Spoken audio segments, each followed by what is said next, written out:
Mr. Speaker, the Acting Dean of the Diplomatic Corps.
Mr. Speaker, the Chief Justice and Associate Justices of the Supreme Court.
My son's a freshman.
Mr. Speaker, the President's Yes. Cabinet.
Nice to see you, sir.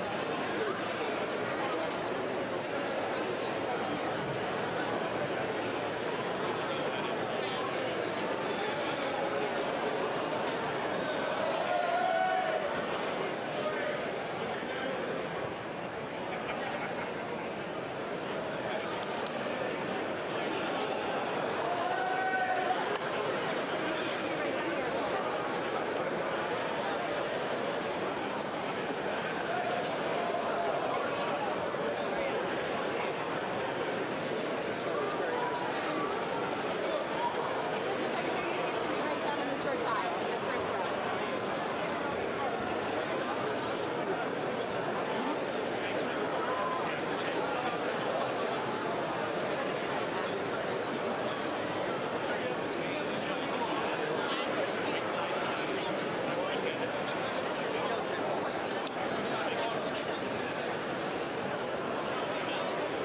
Mr. Speaker, the President of the United States.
Try a selfie.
Members of Congress, I have the high privilege and distinct honor of presenting to you the President of the United States.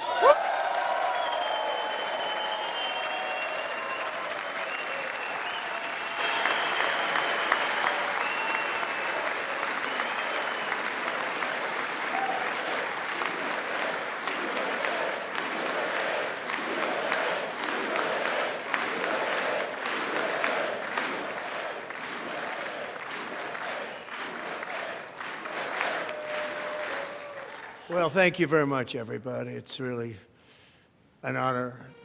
Speaker Johnson, Vice President Vance, First Lady of the United States.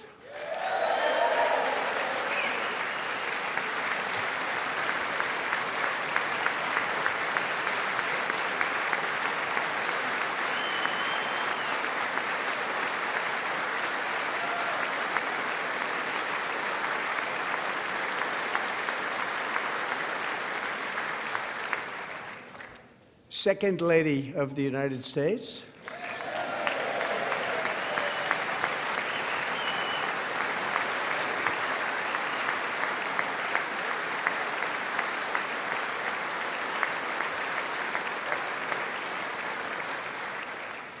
Members of Congress and my fellow Americans, our nation is back, bigger, better, richer, and stronger than ever before.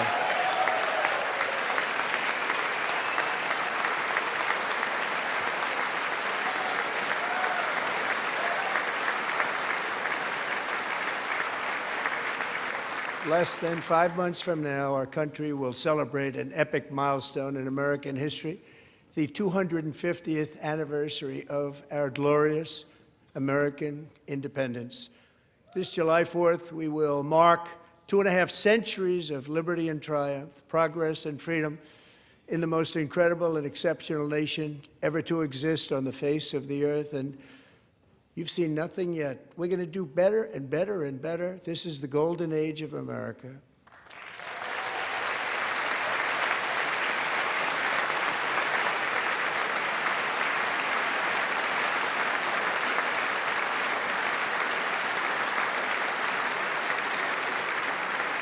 When I last spoke in this chamber 12 months ago, I had just inherited a nation in crisis with a stagnant economy, inflation at record levels, a wide open border, horrendous recruitment for military and police, rampant crime at home, and wars and chaos all over the world.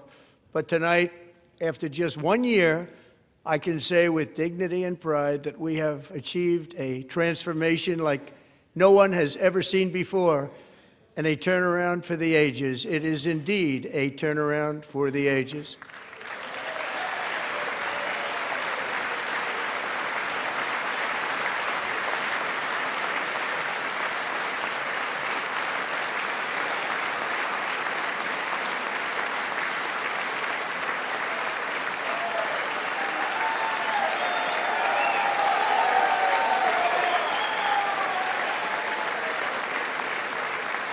And we will never go back to where we were just a very short time ago. We're not going back. Today, our border is secure.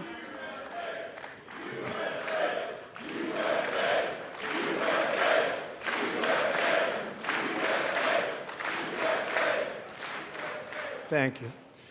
Today, our border is secure. Our spirit is restored. Inflation is plummeting. Incomes are rising fast.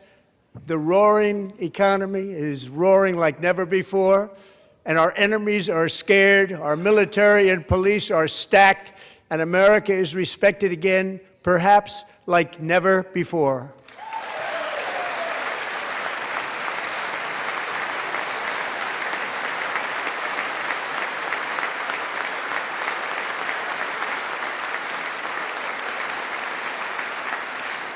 After 4 years in which millions and millions of illegal aliens poured across our borders, totally unvetted and unchecked, we now have the strongest and most secure border in American history by far.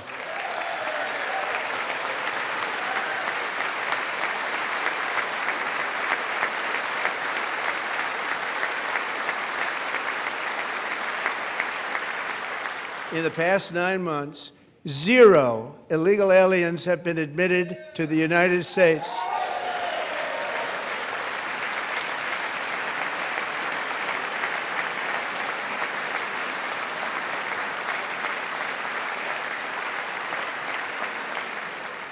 But we will always allow people to come in legally, people that will love our country and will work hard to maintain our country.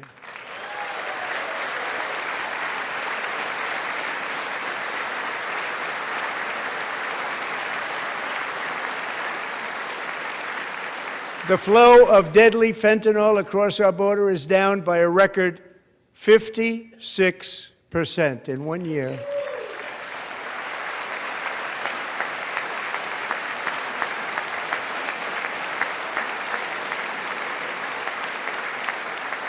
And last year, the murder rate saw its single largest decline in recorded history. This is the biggest decline, think of it, in recorded history, the lowest number in over 125 years, year 1900. In fact, substantially before my wonderful father, I had a wonderful father, Fred, before he was born, substantially before he was born. That's a long time ago. He wouldn't like me to say that, but that's a long time ago.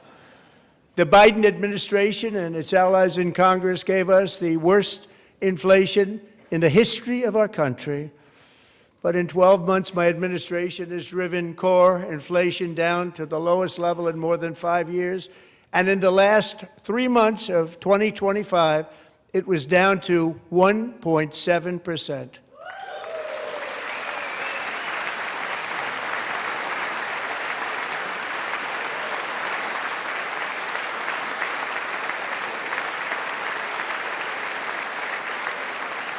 Gasoline, which reached a peak of over $6 a gallon in some states under my predecessor, it was quite honestly a disaster, is now below $2.30 a gallon in most states, and in some places, $1.99 a gallon. And when I visited the great state of Iowa just a few weeks ago, I even saw $1.85 a gallon for gasoline.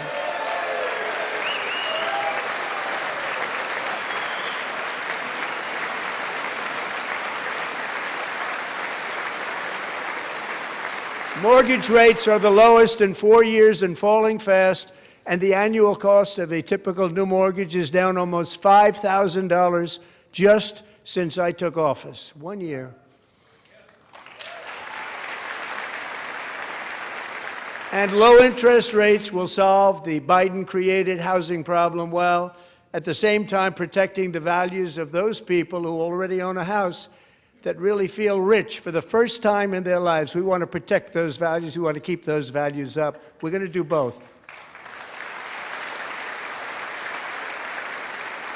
And we are going to keep it that way.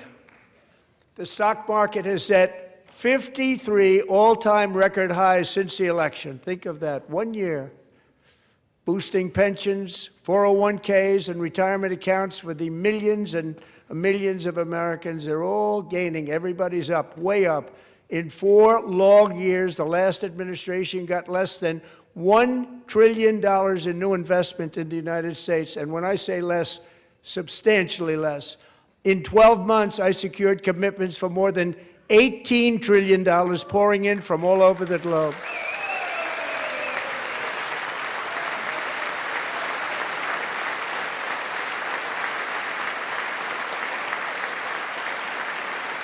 Think of it, much less than $1 trillion for 4 years versus much more than $18 trillion for 1 year. What a difference a president makes. A short time ago, we were a dead country. Now we are the hottest country anywhere in the world, the hottest.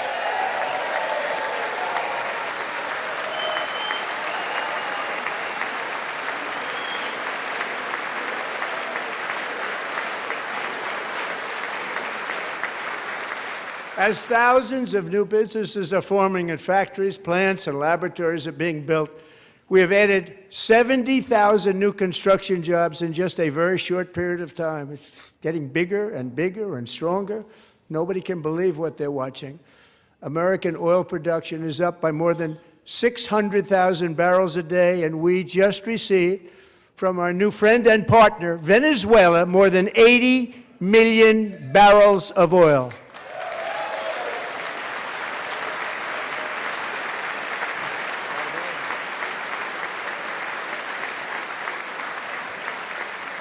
American natural gas production is at an all-time high because I kept my promise to drill, baby, drill.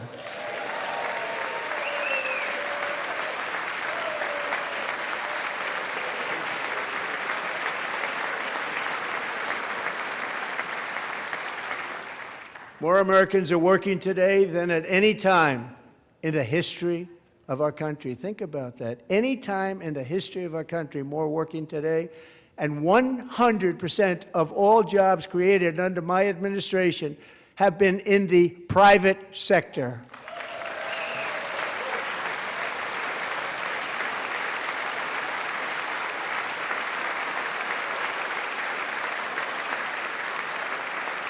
We ended DEI in America.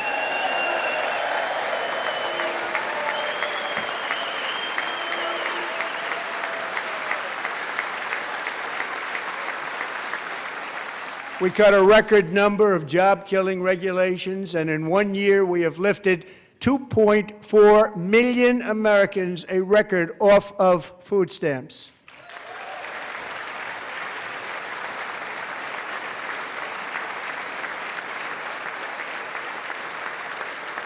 And for all of these reasons, I say tonight, members of Congress, the state of our union is strong.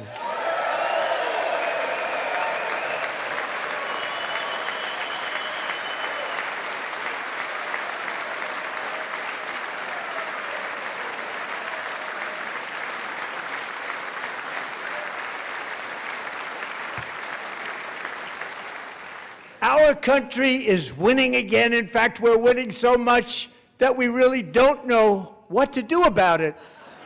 People are asking me, please, please, please, Mr. President, we're winning too much. We can't take it anymore. We're not used to winning in our country.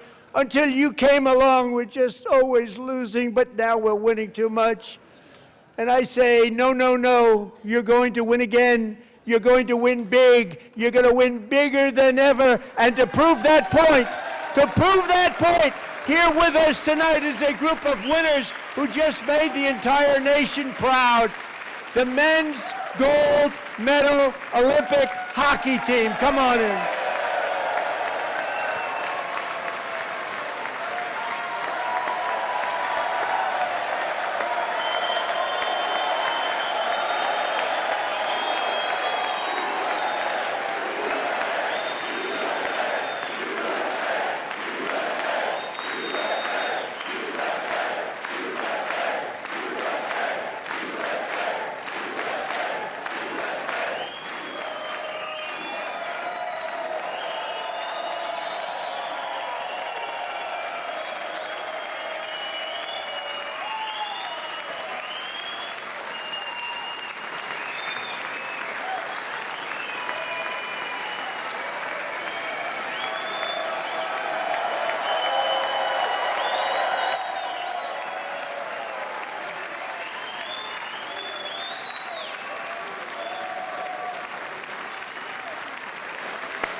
Go ahead.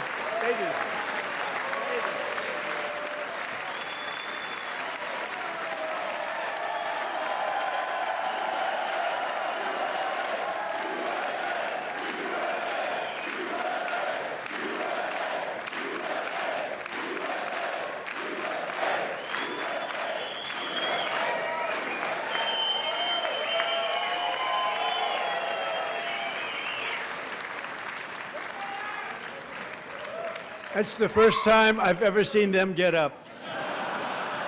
And actually, not all of them did get up. But they beat a fantastic Canadian team in overtime, as everybody saw, as did the American women who will soon be coming to the White House.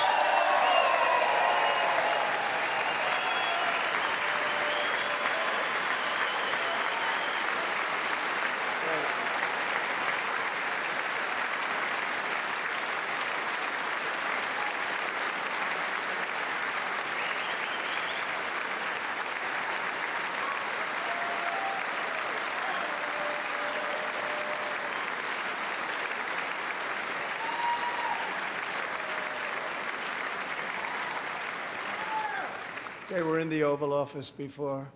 And I just want to say a second very big congratulations to Team USA. But I have to say that, and I told them this, and we took a vote of the team. I said, anybody votes no, I'm not doing it.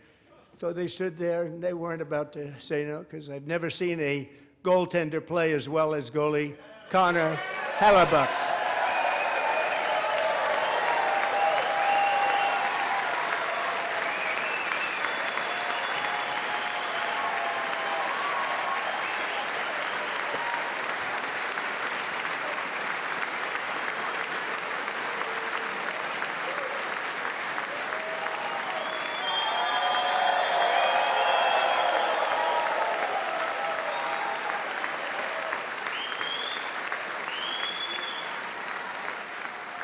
Think of it, 46 shots on goal, and I asked him, the one shot, the one where you put your stick in the back and it hit the neck of your stick and bounced off, do you practice that, or was that a little lucky?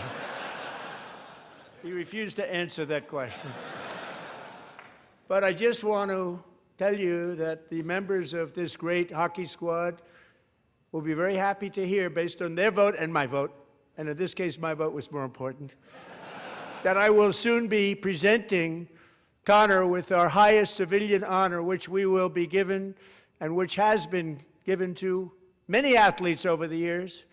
But when I say many, not too many, like 12, it's called the highest civilian honor in our country, the Presidential Medal of Freedom.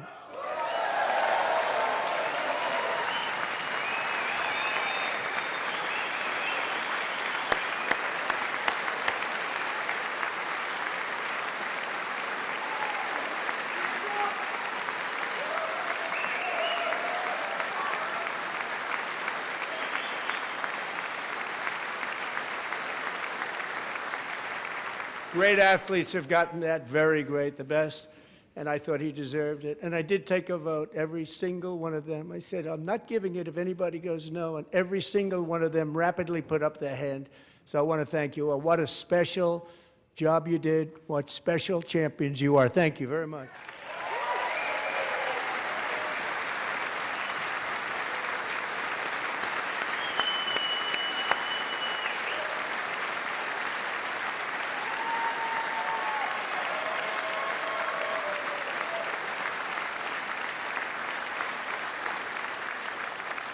I'm also pleased to say that the next time the Olympic torch is lit, it will be here in America for the 2028 Olympics, and it's the summer version right in Los Angeles. We're going to do a good job in Los Angeles.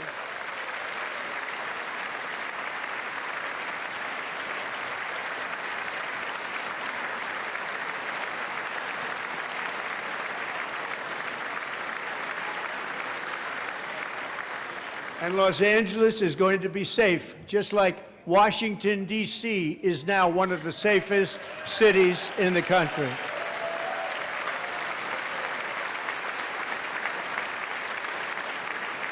And this year, and I must say I got them both.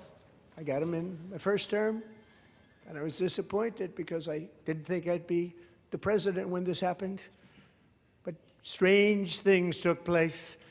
And now I've got them because I got the Olympics and I got the 2026 FIFA World Cup, and I wanted to claim the 250th, but I didn't get away with that one. I couldn't claim that one for myself. But we're getting the World Cup, so we have the World Cup and the Olympics coming, and that is exciting news.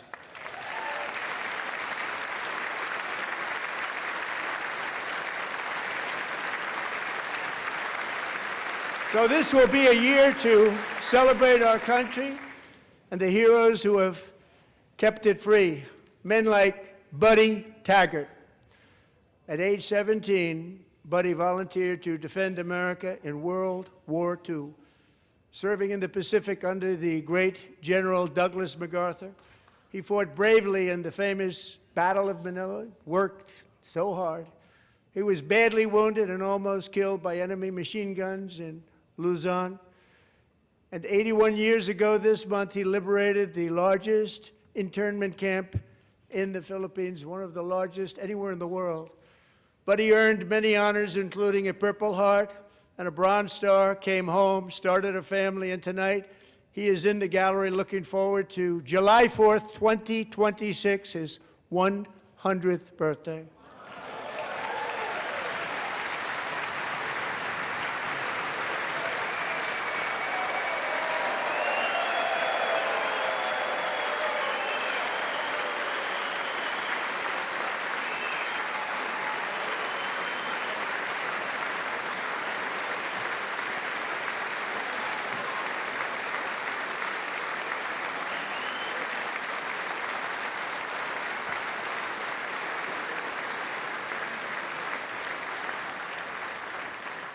So, buddy, you're a brave man, and we salute you. Even in times of challenge, setback, and immense heartache, the spirit of 1776 has always shone through very brightly. It was July 4th of last year when floodwaters tore through a girls' summer camp in Central Texas, one of the worst things I've ever seen. I was there, rising 26 feet in the matter of minutes, tragically claiming many, many lives. You all remember that one. As the waters threatened to sweep her away, 11-year-old Millie Kate McClymont closed her eyes and prayed to God. She thought she was going to die. Those prayers were answered when Coast Guard rescue swimmer Scott Ruskin descended from a helicopter above. Nobody knew where he came from. It was Scott's first ever rescue mission, a young guy, but very brave, very, very top, always top in his class, and he lifted not just Millie Kate, but 164 others to safety.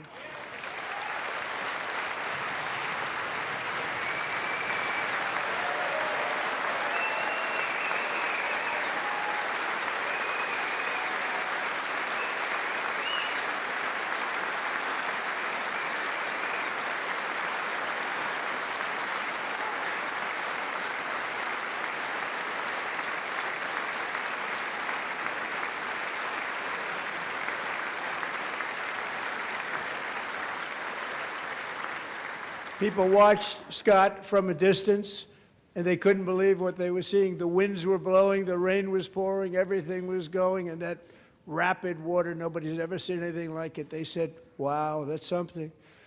Tonight, Scott and Millie Kate are here together, reunited for the very first time. Thank you, Scott, Millie Kate.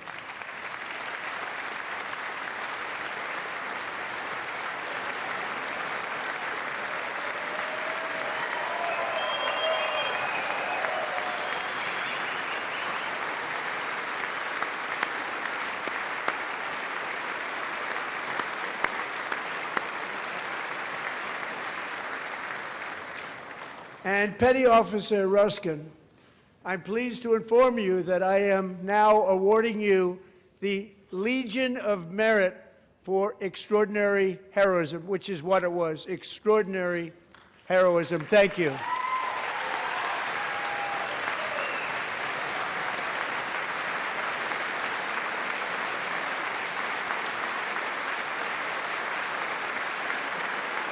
And I'd like to have the military aide to please come down and take care of the service. Military aide, thank you very much. Take care of that very important service. Thank you very much.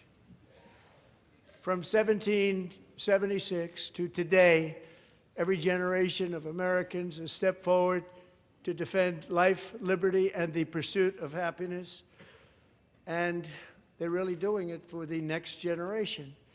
But now it's our turn. Together we're building a nation where every child has the chance to reach higher and go further, where government answers to the people, not the powerful, and where the interests of hardworking American citizens are always our first and ultimate concern.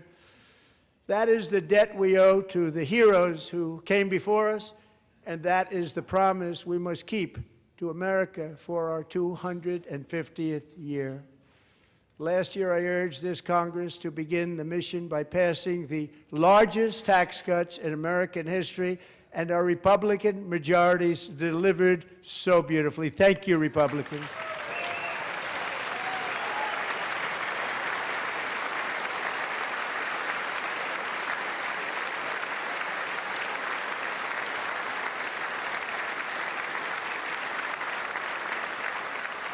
All Democrats, every single one of them, voted against these really important and very necessary massive tax cuts.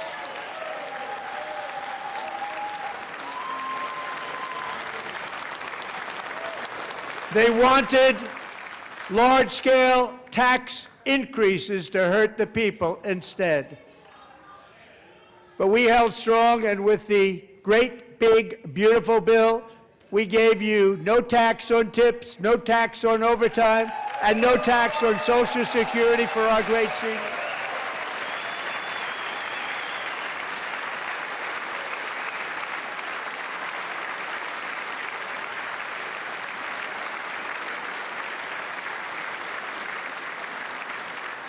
And we also made interest on auto loans tax deductible the first time, but only if the car is made in America.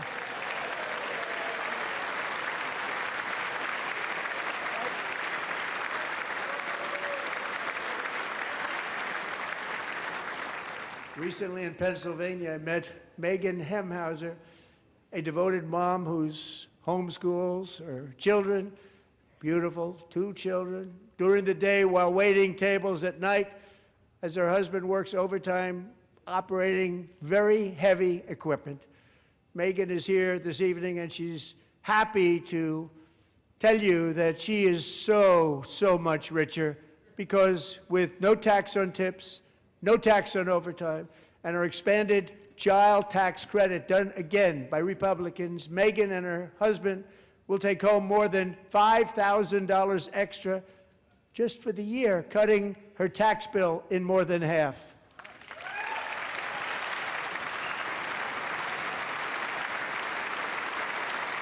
Megan, please stand up. We're fighting for you, Megan.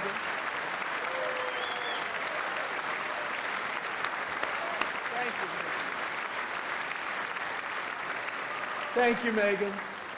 We're fighting for you, Megan. Under our bill, parents like Megan can also activate their children's brand new Trump accounts. And I didn't name it. I did not name that.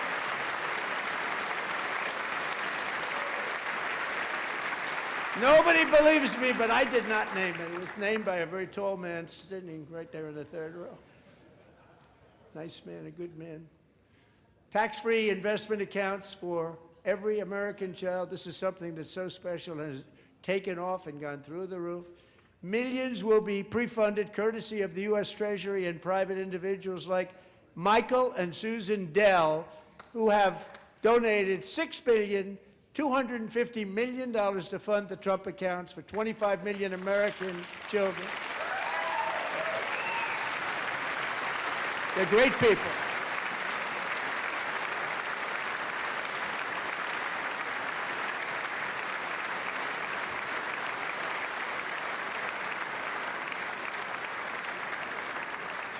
When I asked Michael Dell, how do you make all that money? He said, well, I just sat on my dorm in school, and I made computers, and I'd sell them to people, and I just kept selling and selling and selling, and pretty amazing story. That's called the American dream. He sold a lot of computers, a lot of those laptops, so I congratulate him on that, but I really thank him and Susan, as well as others like Brad Gerstner, a very tremendous guy. He was behind it right from the beginning. Brad Gerstner. Thank you, Brad.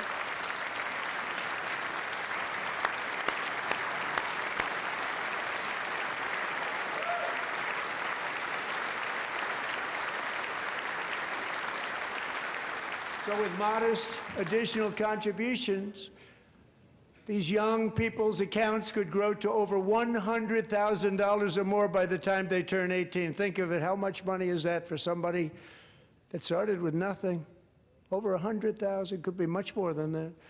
To make this investment in our children's future, go to trumpaccounts.gov, trumpaccounts.gov. And a lot of people are doing it. It's setting every record in the book.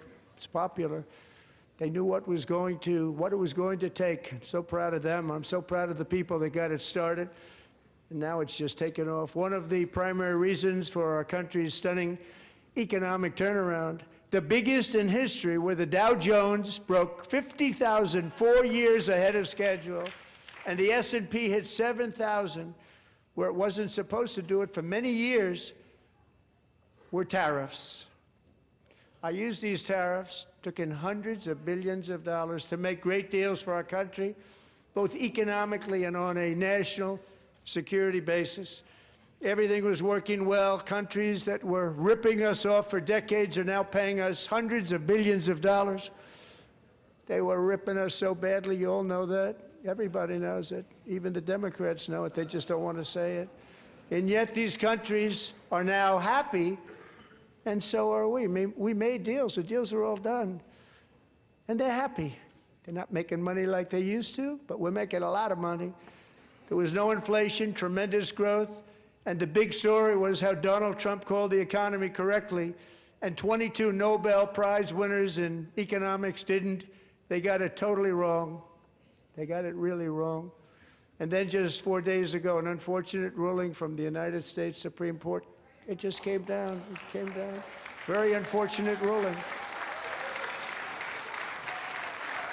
But the good news is that almost all countries and corporations want to keep the deal that they already made, right, Scott? Knowing that the legal power that I, as president, have to make a new deal could be far worse for them, and therefore they will continue to work along the same successful path that we had negotiated before the Supreme Court's unfortunate involvement. So despite the disappointing ruling, these powerful, country-saving, it's saving our country, the kind of money we're taking in, peace-protecting. Many of the wars I settled was because of the threat of tariffs. I wouldn't have been able to settle them without. Will remain in place under fully approved and tested alternative legal statutes. And they have been tested for a long time. They're a little more complex, but they're actually probably better, leading to a solution that will be even stronger than before. Congressional action will not be necessary. It's already time-tested and approved. And as time goes by, I believe the tariffs paid for by foreign countries will, like in the past, substantially replace the modern-day system of income tax, taking a great financial burden off the people that I love.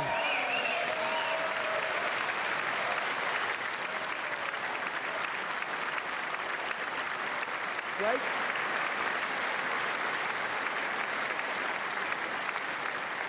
Moving forward, factories, jobs, investment, and trillions of dollars will continue pouring into the United States of America because we finally have a president who puts America first. I put America first. I love America.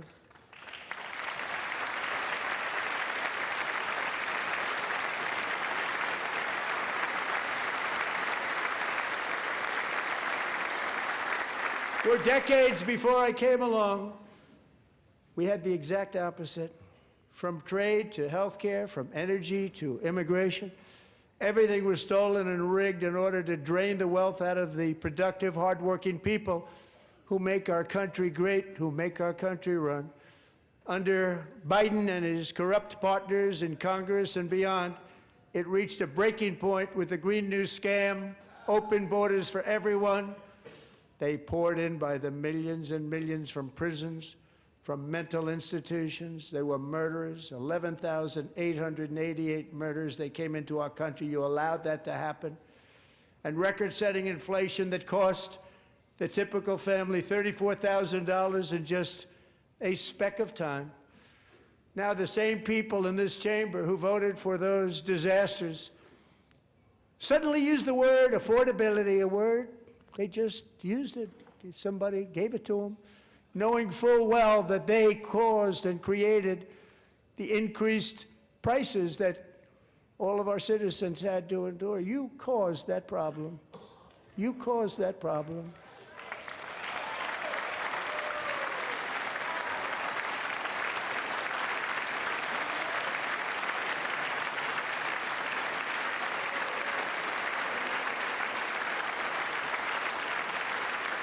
They knew their statements were a lie. They knew it. They knew their statements were a dirty, rotten lie. Their policies created the high prices Our policies are rapidly ending them. We are doing really well. Those prices are plummeting downward.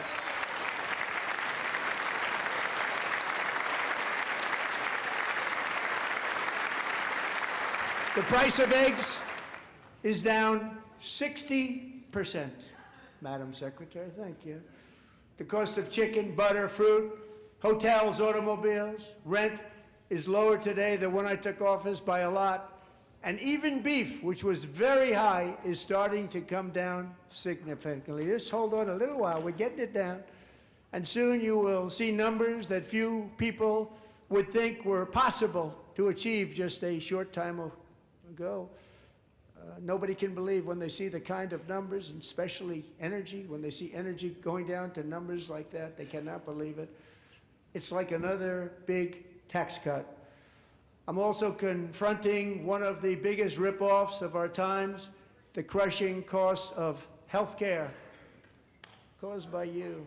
Since the passage of the Unaffordable Care Act, sometimes referred to as Obamacare, big insurance companies have gotten rich. It was meant for the insurance companies, not for the people. With our government giving them hundreds and hundreds of billions of dollars a year as their stock prices soared 1,000, 1,200, 1,400, and even 1,700%, like nothing else. That's why I introduced the great health care plan.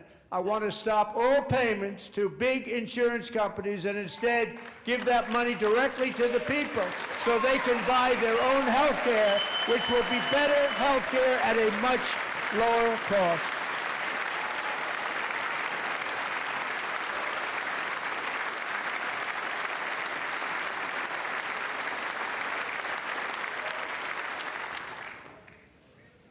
In addition, my plan requires maximum price transparency. That's a big deal.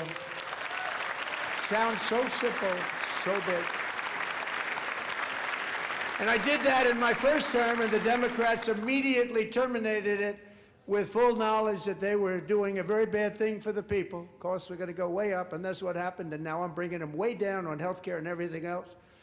I'm also ending the wildly inflated cost of prescription drugs like has never happened before.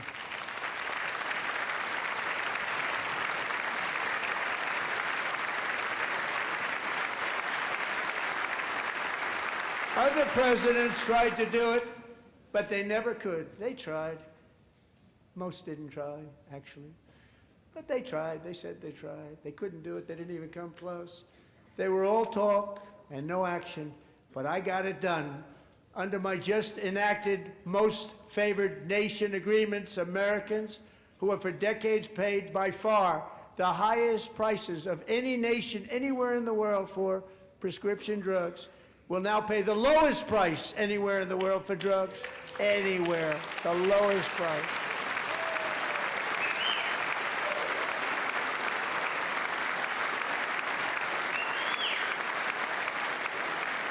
So in my first year of the second term, should be my third term, but strange things happen. I took prescription drugs, a very big part of health care, from the highest price in the entire world to the lowest. That's a big achievement. The result is price differences of 300, 400, 500, 600% and more, all available right now at a new website called TrumpRx.gov. And I didn't name that one either, by the way.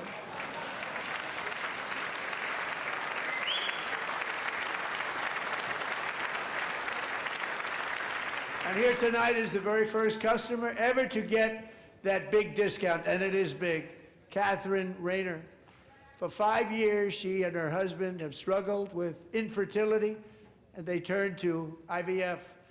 One drug has been costing Catherine $4,000 to purchase, but a few weeks ago, she logged onto the TrumpRx website and got that same drug that cost $4,000, got it for under $500.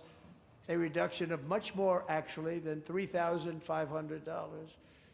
Catherine, we are all praying for you, and you're going to be a great mom.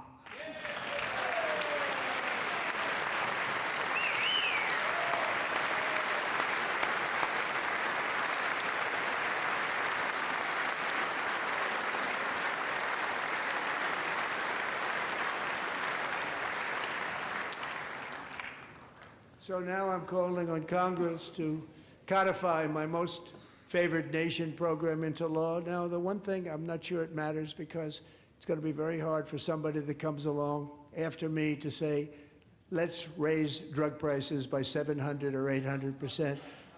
But John and Mike, if you don't mind, codify it anyway. They may do it. Codify it anyway. Thank you. Many Americans are also concerned that energy demand from AI data centers could unfairly drive up their electric utility bills. Tonight, I'm pleased to announce that I have negotiated the new Ratepayer Protection Pledge. You know what that is? We're telling the major tech companies that they have the obligation to provide for their own power needs. They can build their own power plants as part of their factory so that no one's prices will go up. And in many cases, prices of electricity will go down for the community and very substantially down. This is a unique strategy never used in this country before. We have an old grid. It could never handle the kind of numbers, the amount of electricity that's needed. So I'm telling them they can build their own plant. They're going to produce their own electricity. It will ensure the company's ability to get electricity while at the same time lowering prices of electricity for you, and could be very substantial for all of you cities and towns.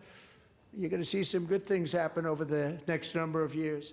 Another pillar of the American dream that has been under attack is home ownership. With us tonight is Rachel Wiggins, a mom of two from Houston.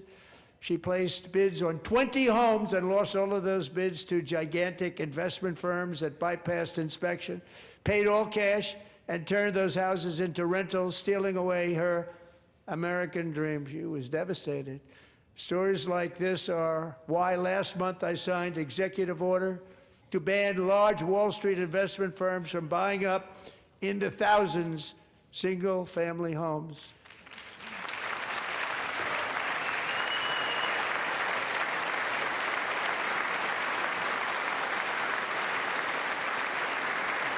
And now I'm asking Congress to make that ban permanent, because homes for people, really, that's what we want. We want homes for people, not for corporations. Corporations are doing just fine. Rachel, thank you very much. Good luck with your home. You'll get one soon.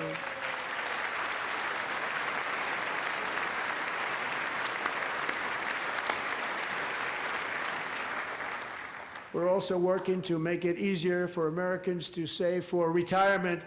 And under this administration, we will always protect Social Security and Medicare. They are not protecting it for our seniors. We will always protect Social Security, Medicare, Medicaid.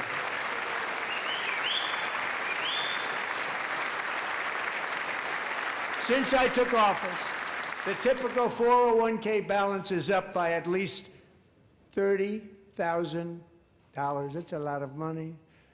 We have millions and millions of people, because the stock market has done so well, setting all those records. Your 401ks are way up. Yet half of all of working Americans still do not have access to a retirement plan with matching contributions from an employer. To remedy this gross disparity, I'm announcing that next year my administration will give these often forgotten American workers, great people, the people that built our country, access to the same type of retirement plan offered to every federal worker. We will match your contribution with up to $1,000 each year.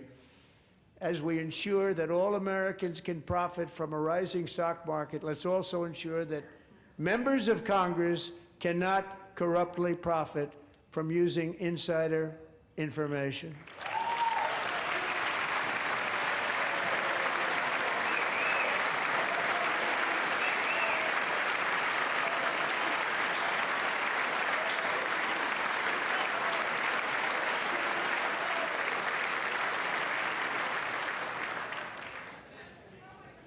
They stood up for that. I can't believe it. I can't believe it.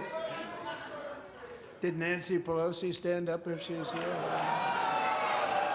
Doubt it. Pass the Stop Insider Trading Act without delay.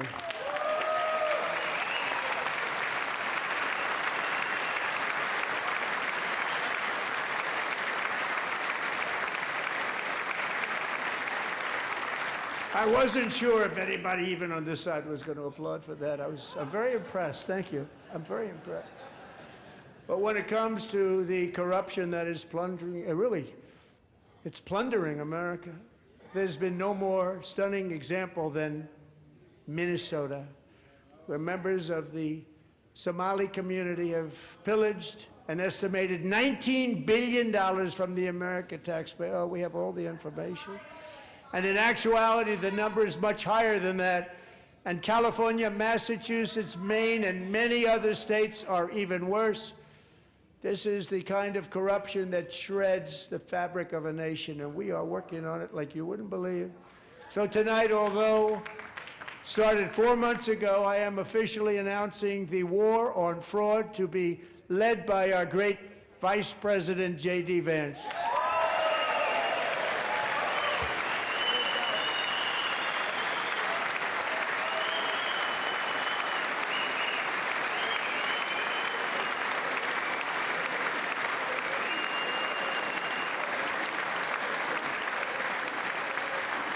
We'll get it done.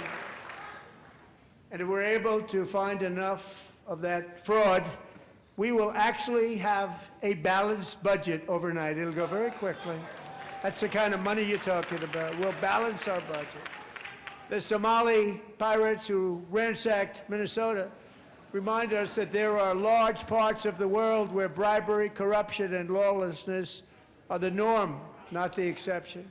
Importing these cultures through unrestricted immigration and open borders brings those problems right here to the USA. And it is the American people who pay the price in higher medical bills, car insurance rates, rent, taxes, and perhaps most importantly, crime. We will take care of this problem. We're going to take care of this problem. We are not playing games. Delilah.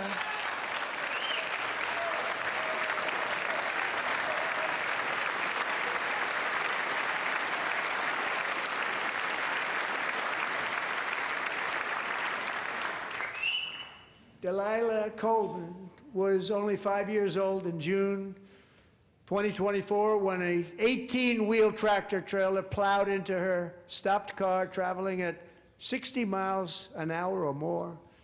The driver was an illegal alien let in by Joe Biden and given a commercial driver's license by open borders politicians in California. Doctors said Delilah would never be able to walk or talk, have a good life.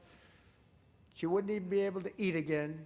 But against all odds, she is now in the first grade learning to walk. And she's here this evening with her dad, Marcus, a fantastic man. Delilah, please, you are a great inspiration. Please stand up.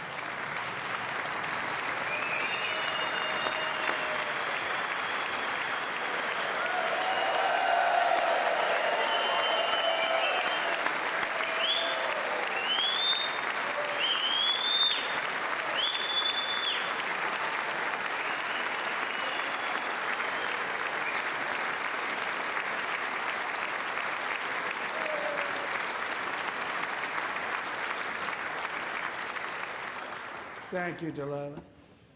Many, if not most, illegal aliens do not speak English and cannot read even the most basic road signs as to direction, speed, danger, or location. That's why tonight I'm calling on Congress to pass what we will call the Delilah Law, barring any state from granting commercial driver's licenses to illegal aliens.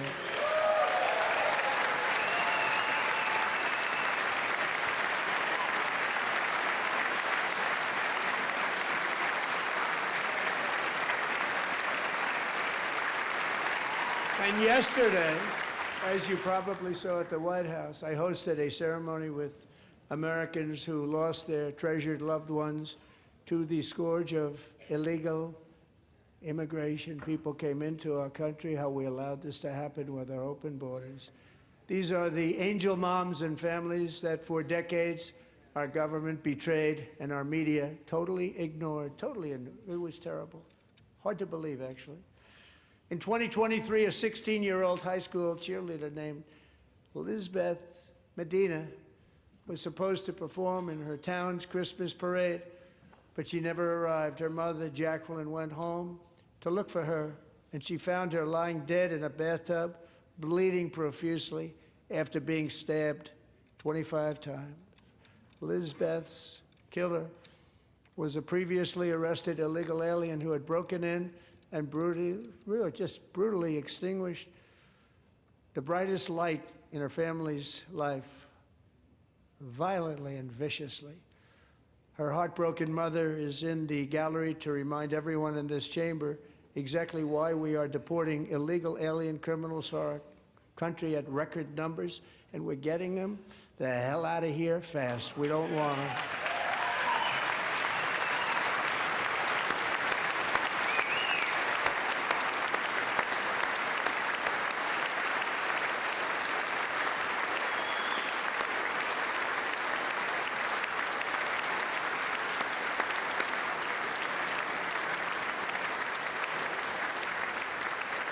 Thank you very much, Jacqueline. Thank you.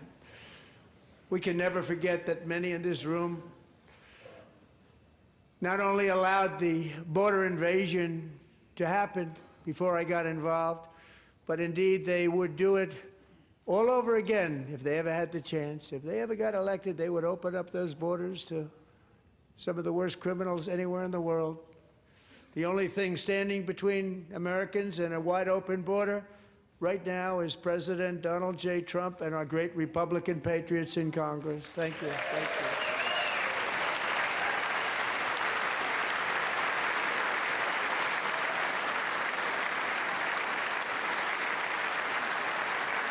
As we speak, Democrats in this chamber have cut off all funding for the Department of Homeland Security. It's all cut off. It's all cut off.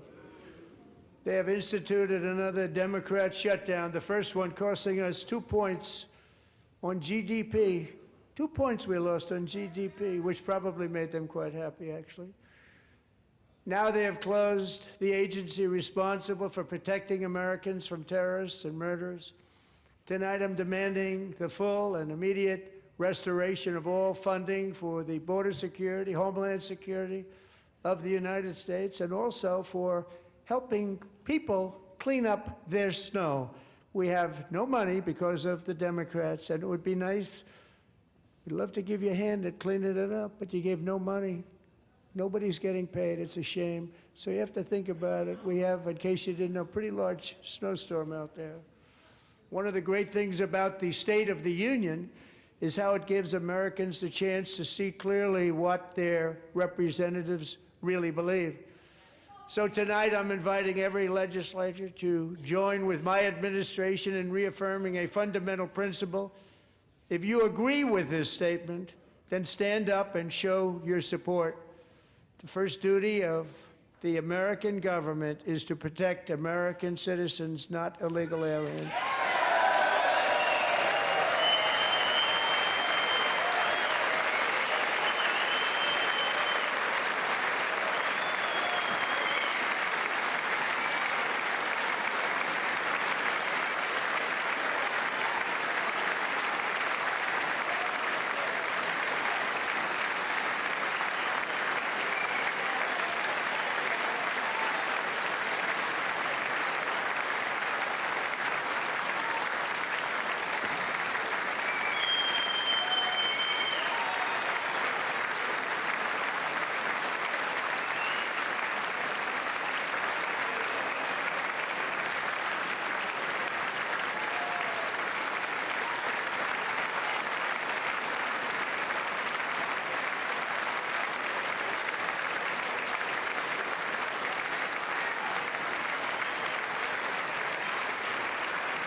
Isn't that a shame? You should be ashamed of yourself not standing up.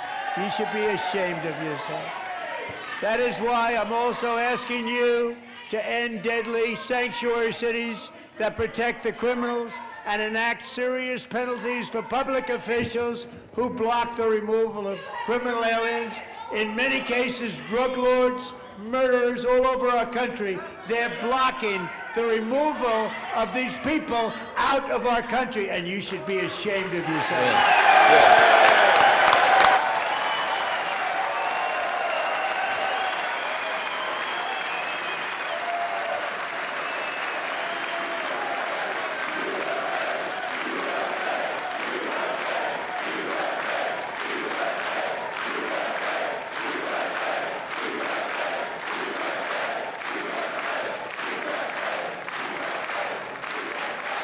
And perhaps most importantly, I'm asking you to approve the Save America Act.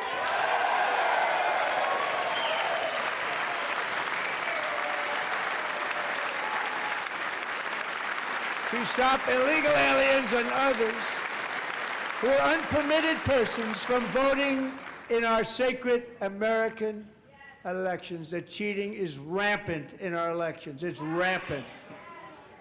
It's very simple. All voters must show voter ID.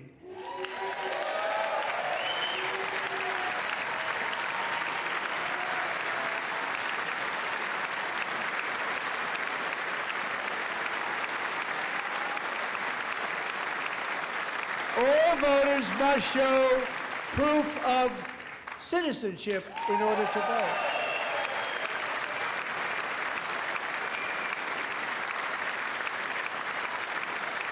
And no more crooked mail-in ballots except for illness, disability, military, or travel. None. And this should be an easy one. And by the way, it's polling at 89%, including Democrats. 89%.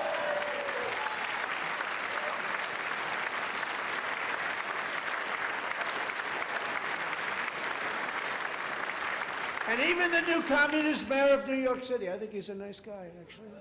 Speak to him a lot. Bad policy, but nice guy. Just said they want people to shovel snow. They got hit hard. Wants them to shovel snow, but if you apply for that job, you need to show 2 original forms of ID and a Social Security card. Yet they don't want identification for the greatest privilege of them all, voting in America. No, it's no good. No good. Both Republicans and Democrats overwhelmingly agree on the policy that we just enunciated.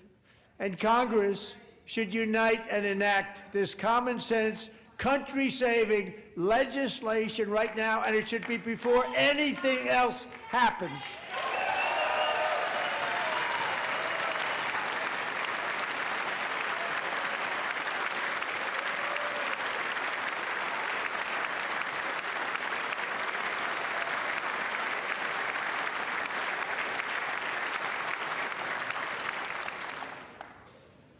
And the reason they don't want to do it, why would anybody not want voter ID? One reason, because they want to cheat. There's only one reason. They make up all excuses. They say it's racist. They come up with things you almost say, what imagination they have. They want to cheat. They have cheated, and their policy is so bad that the only way they can get elected is to cheat. And we're going to stop it. We have to stop it, John.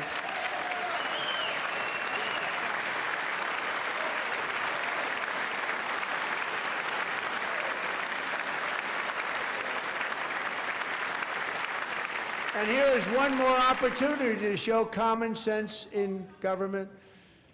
In the gallery tonight are Sage Blair and her mother, Michelle. In 2021, Sage was 14 when school officials in Virginia sought to socially transition her to a new gender, treating her as a boy and hiding it from her parents. Hard to believe, isn't it? Before long, a confused Sage ran away from home after she was found in a horrific situation in Maryland, A left-wing judge refused to return Sage to her parents because they did not immediately state that their daughter was their son. Sage was thrown into an all-boys state home and suffered terribly for a long time. But today, all of that is behind them because Sage is a proud and wonderful young woman with a full-ride scholarship to Liberty University. Sage and Michelle, please stand up.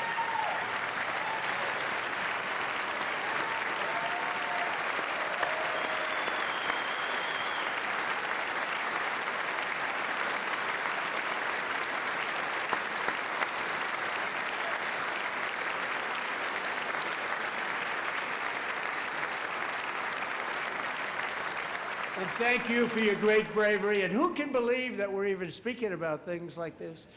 15 years ago, if somebody was up here and said that, they'd say, what's wrong with him? But now we have to say it because it's going on all over numerous states without even telling the parents. But surely we can all agree no state can be allowed to rip children from their parents' arms and transition them to a new gender against the parents' will. Who would believe that we're even talking about this? We must ban it, and we must ban it immediately.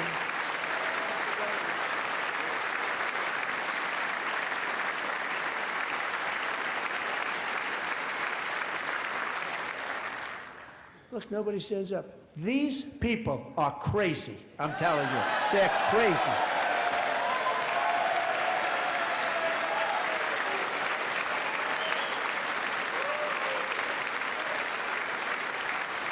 Amazing. Incredible. Boy, oh boy. We're lucky we have a country. With people like this, Democrats are destroying our country, but we've stopped it just in the nick of time, didn't we?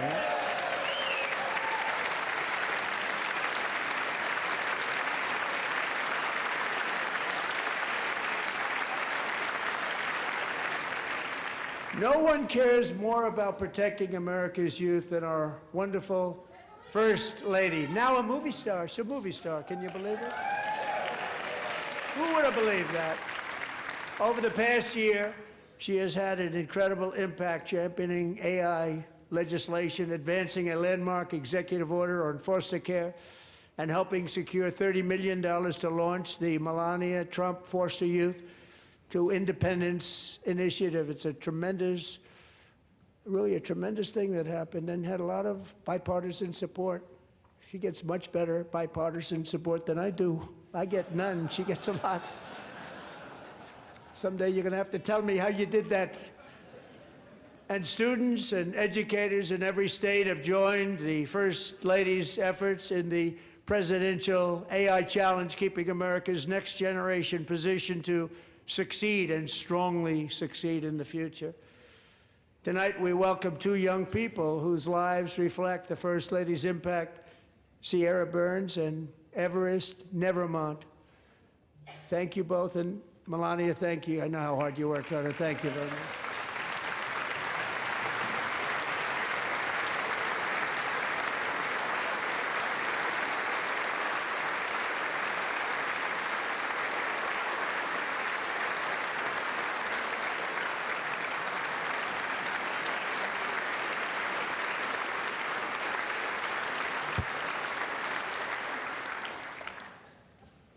I'm very proud to say that during my time in office, both the first 4 years and in particular this last year, there has been a tremendous renewal in religion, faith, Christianity, and belief in God. Tremendous renewal.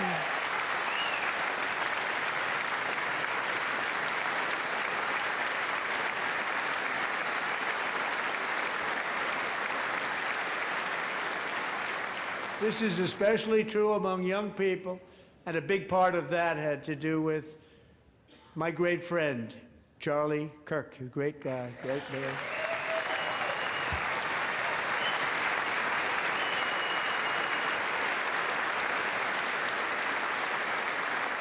So last year, Charlie was violently murdered by an assassin and martyred, really martyred for his beliefs.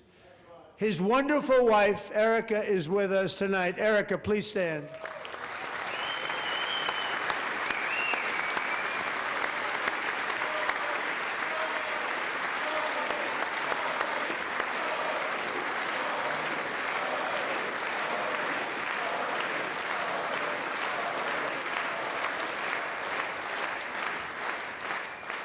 Thank you, Erica.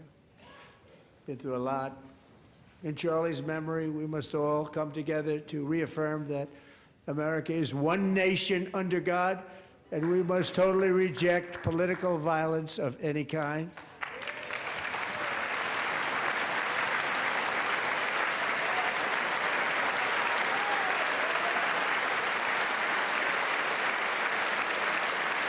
We love religion, and we love bringing it back, and it's coming back at levels that nobody actually thought possible. It's really a beautiful thing to see. Above all, unleashing America's promise requires keeping our communities safe. We have made incredible strides, yet dangerous repeat offenders continue to be released by pro-crime Democrat politicians again and again. We are honored to be joined tonight by a woman who's been through hell, Anya Zarutska. In 2022, she and her beautiful daughter, so beautiful, what a beautiful young woman, Irina fled war-torn Ukraine to live with relatives near Charlotte, North Carolina. And by the way, what's going on with Charlotte? Last summer, 23-year-old Irina was riding home on the train when a deranged monster who had been arrested over a dozen times and was released through no cash bail, stood up and viciously slashed a knife through her neck and body. No one will ever forget. There were people on that train. No one will ever forget the expression of terror on Irina's face as she looked up at her attacker in the last seconds of her life. She died instantly. She had escaped a brutal war only to be slain by a hardened criminal, set free to kill in America, came in through open borders. Mrs. Zarutska, tonight I promise you we will ensure justice for your magnificent daughter, Irina.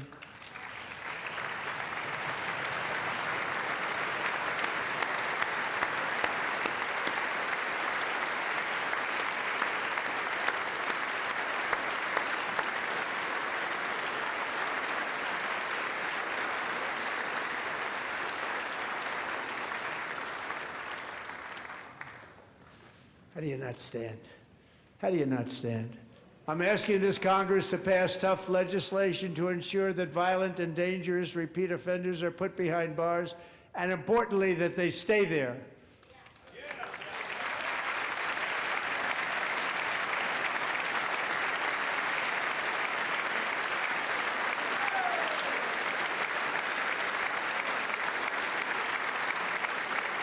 Starting last summer, I deployed our National Guard and federal law enforcement to restore law and order to our most dangerous cities, including Memphis, Tennessee, big success, New Orleans, Louisiana, big success, and our nation's capital itself, Washington, D.C., where we have almost no crime anymore in Washington, D.C. How did that happen?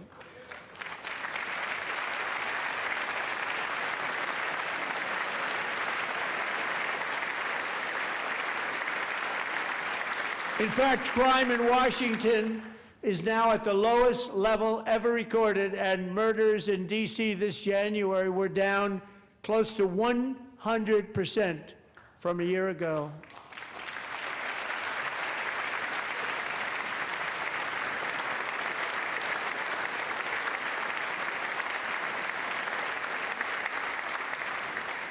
They don't like to hear that. One of sick people, one of the brave service members who helped achieve this stunning turnaround was 20-year-old West Virginia Army National Guard Specialist Sarah Beckstrom. After a 4-month deployment, she voluntarily extended her service, and her rank was going to be lifted. She was doing so well. They were so proud of her. But the very next day, she was on patrol near the White House when she was ambushed and shot in the head by a terrorist monster from Afghanistan. Shouldn't have been in our country.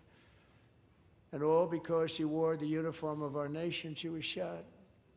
He traveled here because he didn't like people wearing our uniform. He was sick and deranged, shouldn't have been in our country.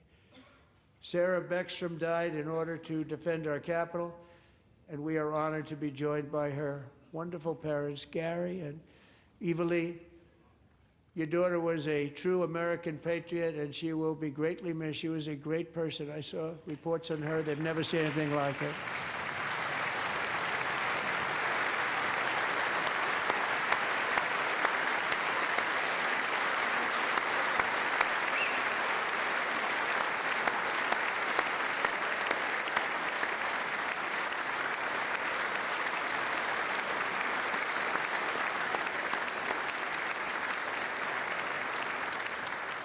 So sorry. Thank you very much. She's a great young lady. I saw reports that were like, perfect. She was perfect.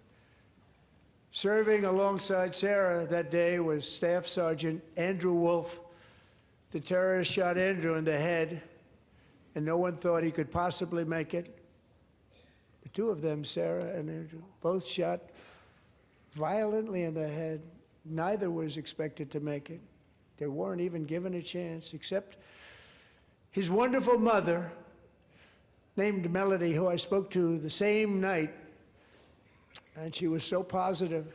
The doctors thought that Andrew was gone, but his mother said, no, no, Mr. President, Andrew will be fine. He's going to make it. I've never seen anything like it. I mean, he was given almost no chance.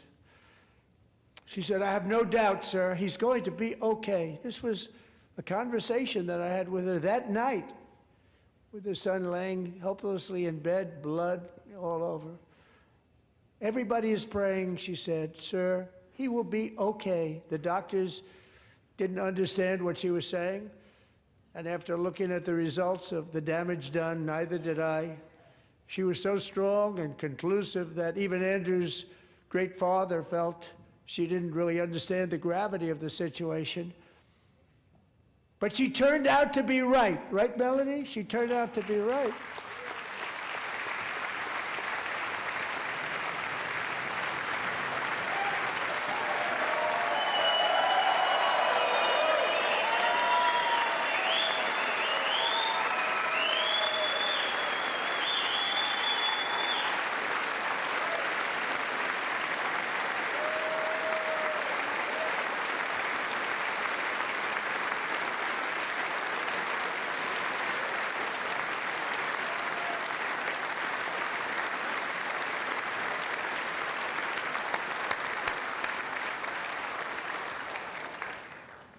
Amazing, actually.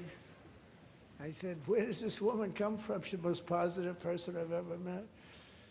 With God's help, Andrew has battled back from the edge of death, and we're talking about the edge of death, on his way to a miraculous recovery. He's got a little work to do, but he's doing great. Nice to see you. He's a good-looking guy. Nice to see you. Thanks, Andrew. Thank you very much.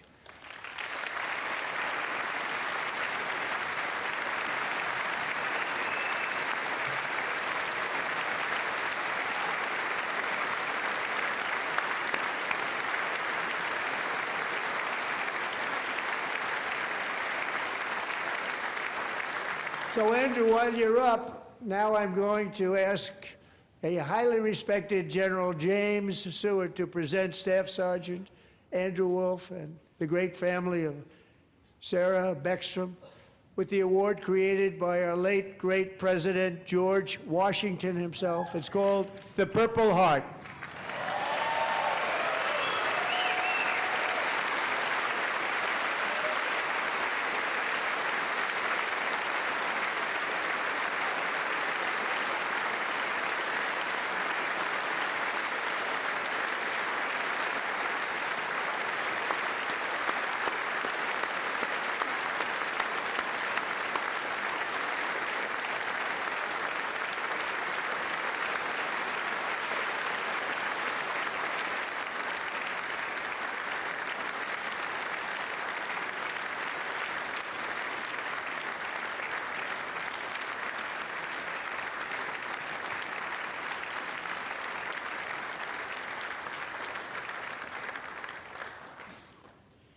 We love you all.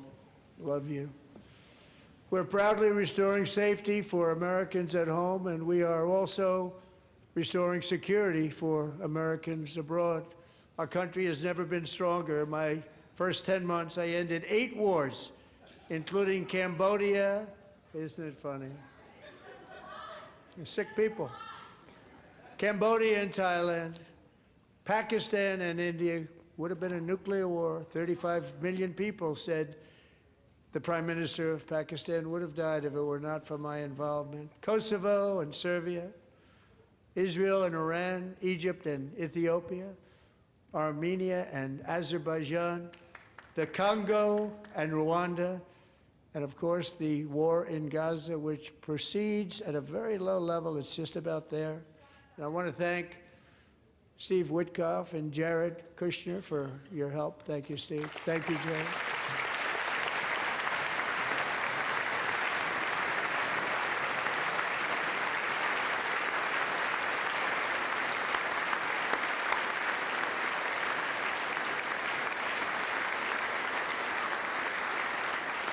And I also want to thank the man they report to, Secretary of State Marco Rubio. Thank you, Marco.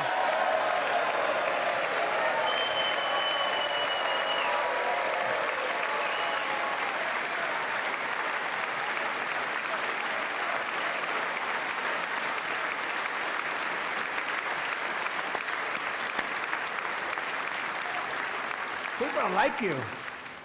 You know, Marco got 100% of the votes when he was in confirmation. I think our next one was about 54%. And some of the Democrats are now saying, I can't believe we approved that guy. And he said it's an honor that they feel that way, right, Marco? You have done a great job, great Secretary of State. I think he'll go down as the best ever.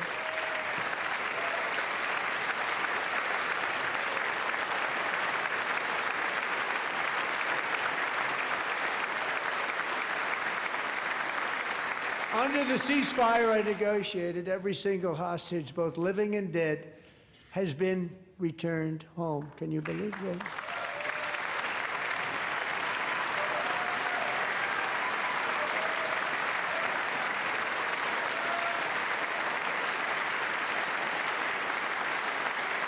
Nobody thought it was possible. Nobody thought that was possible. Both living and dead, and those parents who had a dead son, their boy, they'd always tell me their boy, they wanted him as much as though he were living. That was an amazing period of time. And they came back, and when we got all of the living hostages back, and many, many before them, but I always said those last 20 are going to be very tough, but we got many, many more, hundreds. But I said those last 20 are going to be tough. We got them back. But we only got back 14 or 15 of the dead, of the 28. And believe it or not, Hamas worked along with Israel, and they dug and they dug and they dug. It's a tough thing to do, going through bodies all over, passing up 100 bodies sometimes for each one that they found. Tough job. And they finally got it back to 27. And then Steve and Jared, they got it back to 28. They found all 28. Nobody thought that was possible, but we did it. And I remember the family of the 28th. They were so grieved, but they were so happy as it's possible to be. They had their boy back. The mother said, "Sir, we have our boy back." What a period of time that was, but we got them all back. So thank you both very much. Great job.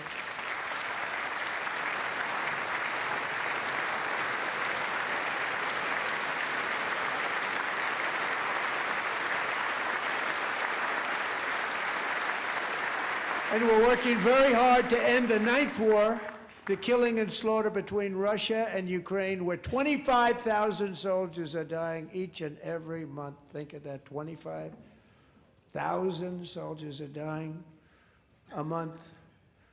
A war which would have never happened if I were president, would have never happened. As president, I will make peace wherever I can, but I will never hesitate to confront threats to America wherever we must. That's why in a breakthrough operation last June, the United States military obliterated Iran's nuclear weapons program with an attack on Iranian soil known as Operation Midnight Hammer.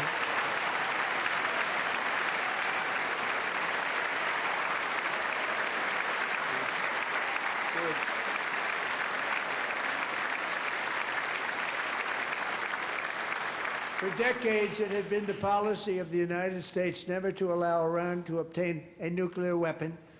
Many decades. Since they seized control of that proud nation 47 years ago, the regime and its murderous proxies have spread nothing but terrorism and death and hate. They've killed and maimed thousands of American service members and hundreds of thousands and even millions of people with what's called roadside bombs. They were the kings of the roadside bomb. And we took out Soleimani. I did that during my first term. Had a huge impact. He was the father of the roadside bomb.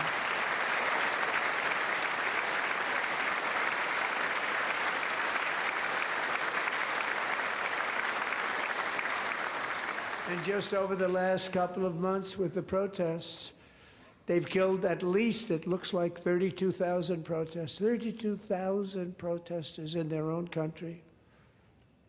They shot them and hung them. We stopped them from hanging a lot of them with the threat of serious violence. But this is some terrible people. They've already developed missiles that can threaten Europe and our bases overseas, and they're working to build missiles that will soon reach the United States of America. After Midnight Hammer, they were warned to make no future attempts to rebuild their weapons program, and in particular, nuclear weapons. Yet they continue, starting it all over. We wiped it out, and they want to start all over again, and are at this moment again pursuing their sinister ambitions. We are in negotiations with them. They want to make a deal, but we haven't heard those secret words. We will never have a nuclear weapon. My preference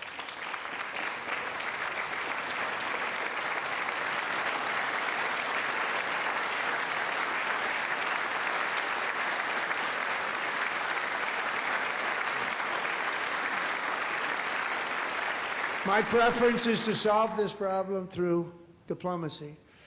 But one thing is certain, I will never allow the world's #1 sponsor of terror, which they are by far, to have a nuclear weapon. Can't let that happen.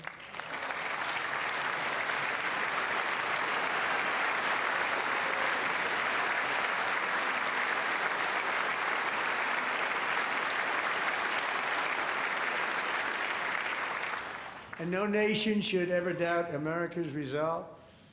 We have the most powerful military on earth. I rebuilt the military in my first term. We're going to continue to do so. Also, we just approved a $1 trillion budget. We have no choice. We have to be strong, because hopefully we will seldom have to use this great power that we built together. It's really called Peace Through Strength, and it's been very, very effective.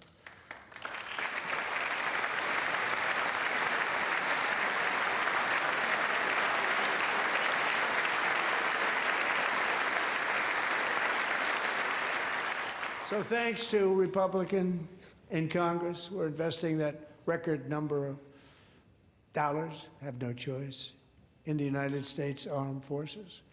Also creating a lot of jobs, but we're not even doing it for that reason. Because as I said, we have more jobs, more people working today than ever before in the history of our country. And NATO countries are friends and allies. They are. They're our friends and they're our allies. Have just agreed, at my very strong request, to pay 5% of GDP for military defense rather than the 2%, which they weren't paying. We were paying for almost all of NATO. Now they're paying 5 as opposed to not paying 2.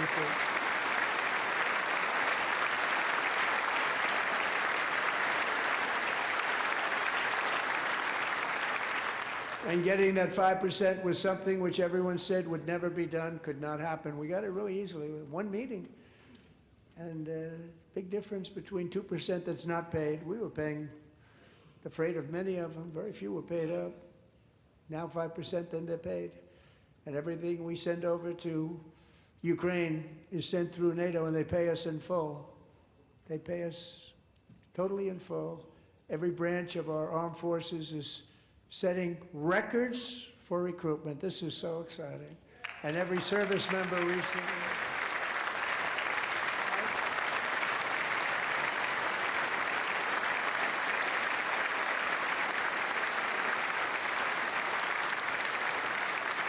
And every service member recently received a warrior dividend of $1,776.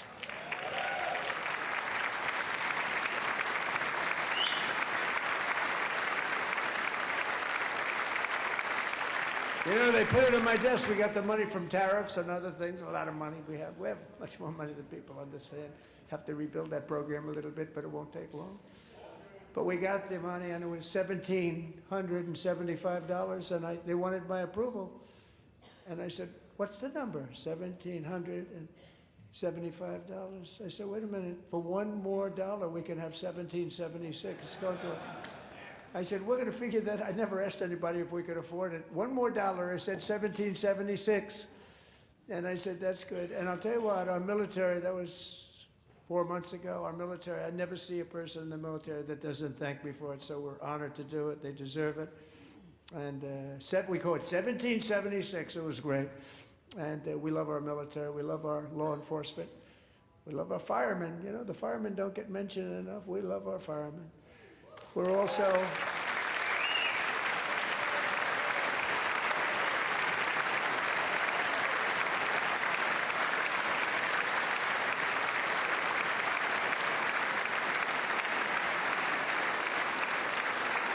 restoring American security and dominance in the Western Hemisphere, acting to secure our national interests and defend our country from violence, drugs, terrorism, and foreign interference. For years, large swaths of territory in our region, including large parts of Mexico, really large parts of Mexico, have been controlled by murderous drug cartels. That's why I designated these cartels as foreign terrorist organizations, and I declared illicit fentanyl as a weapon of mass destruction.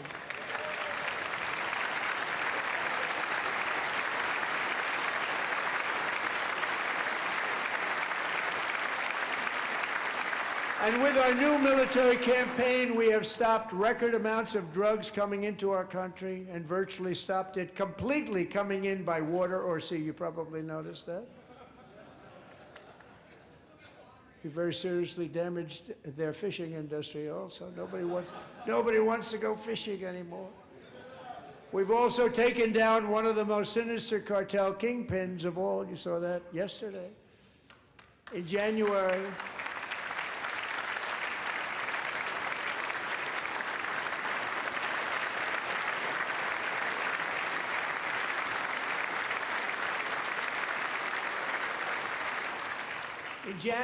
elite American warriors carried out one of the most complex, spectacular feats of military competence and power in world history. No one's seen anything like it. Foreign leaders, I won't tell you who, called me and they said, very impressive, very good.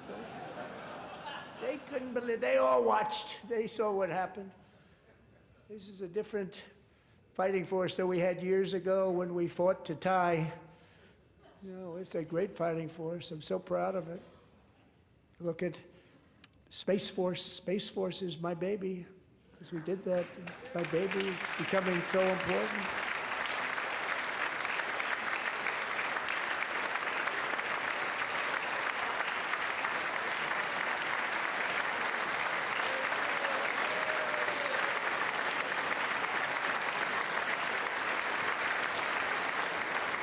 And America's armed forces overwhelmed all defenses and utterly defeated an enemy, good fighters, to end the reign of outlaw dictator Nicolas Maduro and bring him to face American justice.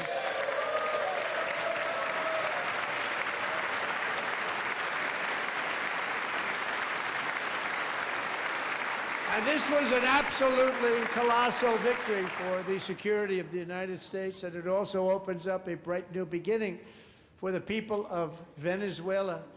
We're working closely with the new president of Venezuela, Delcy Rodriguez, to unleash extraordinary economic gains for both of our countries and to bring new hope to those who have suffered so terribly.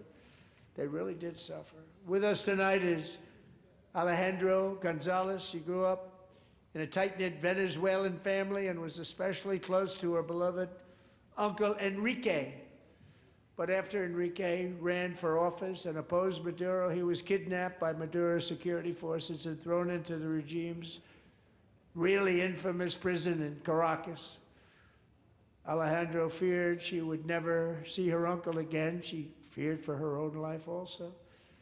But since the raid, we have worked with the new leadership, and they have ordered the closure of that vile prison and released hundreds of political prisoners already, with more to come.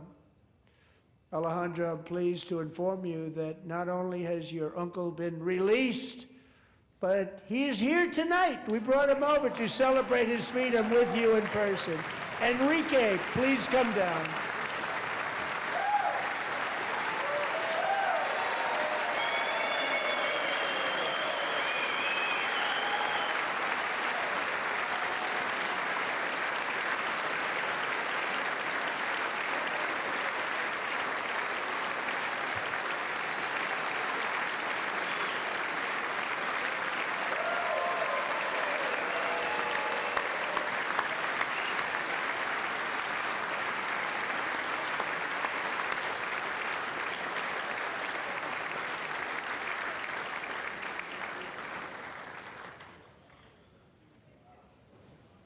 Thank you, Enrique. Have a good time. Nice to have you back, Enrique. There were many heroes on that January raid to capture Maduro, really great heroes. It was very dangerous. They knew we were coming. They were all set. But the deeds of one warrior that night will live forever in the eternal chronicles of military valor.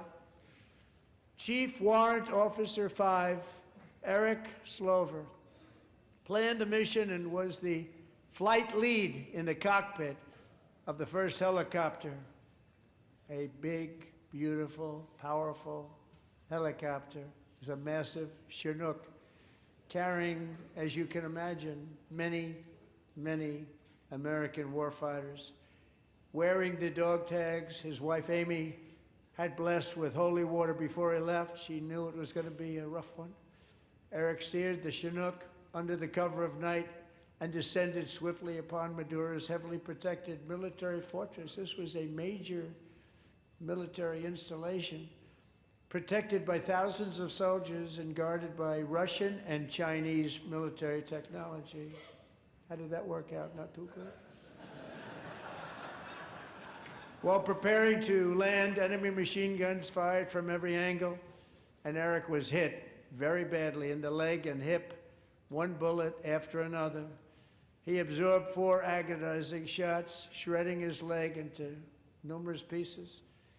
And yet, despite the fact that the use of his legs was vital to successful helicopter flight, legs are the most important part of flying a helicopter, to deliver the many commandos who would capture and detain Maduro was the only thing Eric was thinking about. Then, even as he was gushing blood, which was flowing back down the aisle, helicopter lands at a steep angle. The machine gun stood right in front of him. They were right in front of him, 2 machine gunners who escaped the wrath of the previous planes. Eric maneuvered his helicopter with all of those lives and souls to face the enemy and let his gunners eliminate the threat. Turned the helicopter around so the gunners could take care of business, saving the lives of his fellow warriors from what could have been a catastrophic crash deep in enemy territory. Only after safely landing the helicopter with all the warriors aboard in the exact right spot, which was vital to the mission, we probably would have had to maybe cancel the mission if that didn't happen. Eric told his co-pilot, also wounded but not as gravely, to take over. I'm about ready to pass out. The success of the entire mission and the lives of his fellow warriors hinge on Eric's ability to take searing pain. It was unbelievable what's happened to his legs of the bullets and keep on flying and landing, and people knew what was happening. Everybody in the back of the helicopter knew because they saw the blood pouring down the aisle. Chief Warrant Officer Slover is still recovering from his serious wounds, but I'm thrilled to say that he is here tonight with his wife, Amy, Eric, and Amy. Come on in.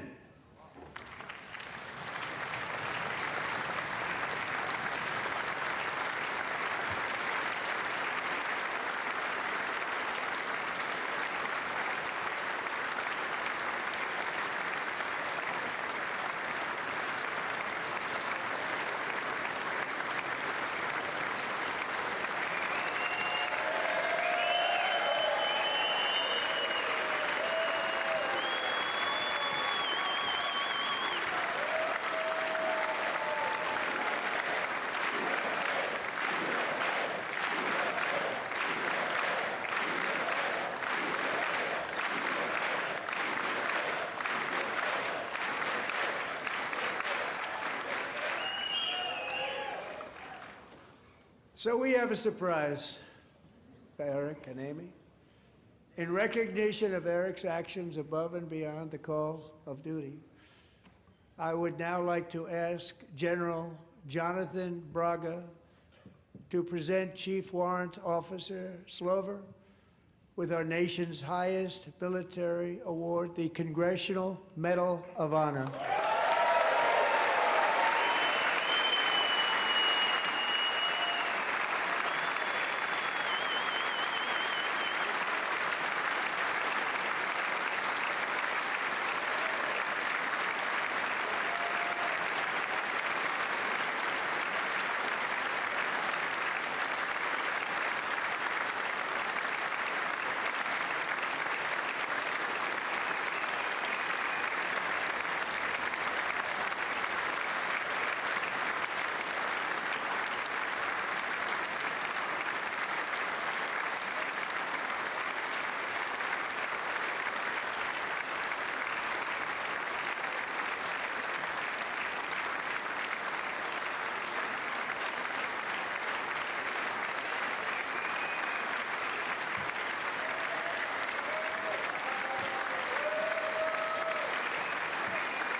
Well, thank you very much, Eric and Amy. Great to get to know you. I met with them and with a lot of their fellow warriors at Fort Bragg recently. You notice the name Fort Bragg, we have it back, we brought it back. We won the First World War with it, the Second World War with it, and then they decided to change the name. So we changed it back. Everybody wanted to change back too.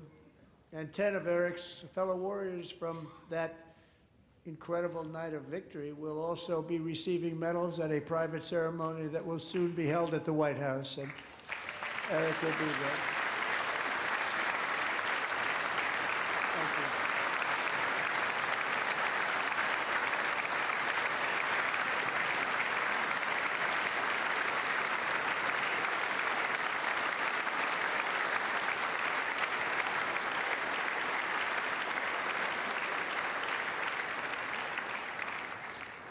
Thank you, Eric.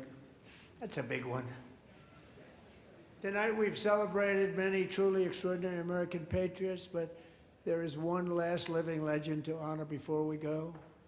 He is one more heroic American aviator, Navy fighter pilot. Royce Williams served in World War II, Korea, Vietnam, flying more than 220 missions. In the skies over Korea in 1952, Royce was in the dogfight of a lifetime, legendary dogfight. Flying through blizzard conditions, his squadron was ambushed by 7 Soviet fighter planes. It was his first aerial combat of the war, and despite being massively outnumbered and outgunned, Royce led the takedown of 4 enemy jets and almost destroyed the others, vanquishing his adversaries while taking 263 bullets to his own plane and being seriously hurt.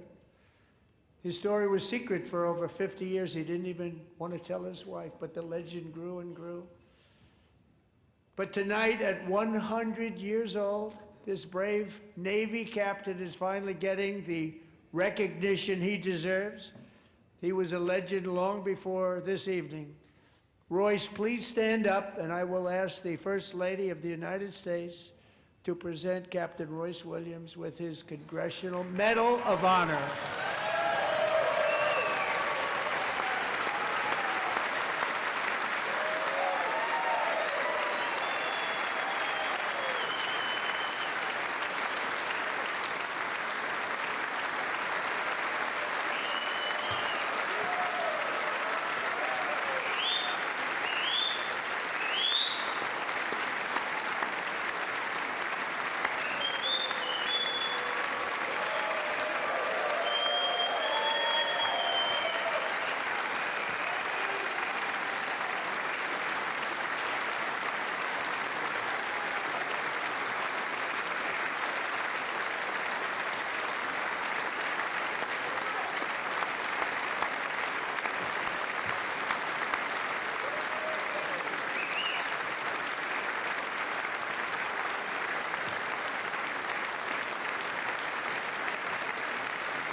Thank you, Royce, and thank you, Eric. I've always wanted the Congressional Medal of Honor, but I was informed I'm not allowed to give it to myself, and I wouldn't know why I'd be taking it, but if they ever open up that law, I will be there with you someday. But you know, that's our highest honor, Congressional Medal of Honor, and that's a big thing, and it's an honor to be in the same room with you. Thank you both very much, Eric. Thank you.